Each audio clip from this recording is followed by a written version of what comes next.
जुन्या पेन्शनसह इतर प्रलंबित मागण्यांसाठी राज्य सरकारी कर्मचारी मध्यवर्ती संघटनेच्या वतीने शुक्रवारी 9 ऑगस्ट रोजी दुपारी 3 वाजता अमरावती जिल्हाधिकारी कार्यालयावर धरणे निदर्शने करण्यात आले।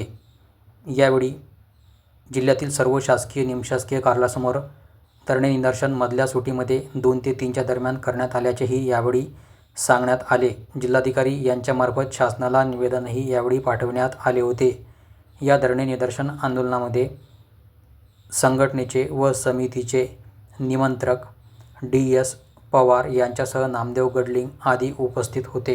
आणि आज आम्हाला जिल्हाधिकारी मार्फत फक्त निवेदन द्यायचं होतं, तर आम्ही निवेदनासाठी सर्व आमची उपस्थिती या ठिकाणी आहोत। आमचे मी आहे स्वतः अध्यक्ष, त्याच्यानं उपाध्यक्ष आहेत, बाकी सर्व पदाधिकारी सर्व आहेत। तर मी तुम्हाला निवेदन देतोच निवेदन देऊ। तर आजचा जो आमचा खरा म्हणजे निदर्शन कार्यक्रम यासाठी आहे की 14 मार्चला 7 दिवसाचा संप झाला, 14 डिसेंबरला सुद्धा संप झाला।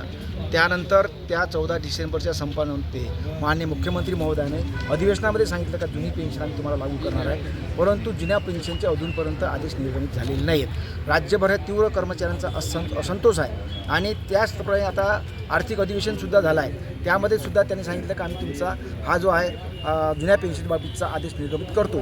कारण कसं झालं आहे की जुन्या पेन्शनबाबतीत जे शासनाने काही भूमिका घेतली किंवा जे काही मसुदा तयार केला आहे तो कोणालाच माहीत नाही काय आहे काय नाही। कारण कसं आहे की त्या पोतडीमध्ये काय दडलं हे आम्ही कायच करू शकत, कारण बाहेर आल्याशिवाय आपल्याला काही समजणार नाही। म्हणून आमची अशी आग्रहाची मागणी आहे की जुनी सर्वांना जुनीच पेन्शन मिळाली पाहिजे, ती 1982 प्रमाणेच मिळाली पाहिजे आणि तो शासन तात्काळ निर्गमित करा।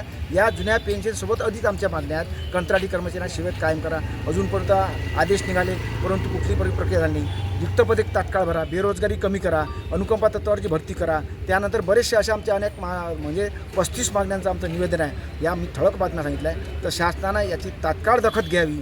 जर शासनाने तात्काळ दखल घेतली 16 ऑगस्टपूर्वी जर यावर जुन्या पेन्शनच्या बाबतीत शासन निर्गमित झाला नाही तर आम्ही बेमुदत संप करू, कारण स्थगित केला संप करणार आहे असं मी या ठिकाणी आवाहन करतो।